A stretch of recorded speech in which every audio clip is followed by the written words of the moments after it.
Welcome. In front of me is an iPhone 15 Plus, and today I will show you how you can capture a screenshot on this phone.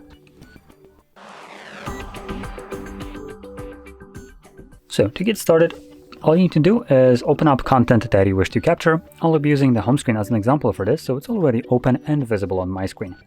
Once your content is prepped, all you need to do is hold your power button and power on volume up. So press both of those at the same time. You have the sound along with the screenshot pop-up at the bottom, and after a moment it will disappear. So there we go. Now to view the screenshot that we have captured, we're going to open up our photos.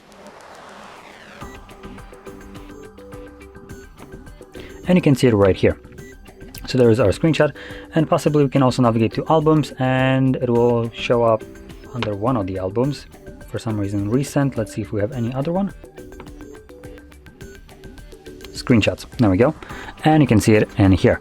Obviously in the screenshots album you'll find only screenshots that you have captured over the time of using the device.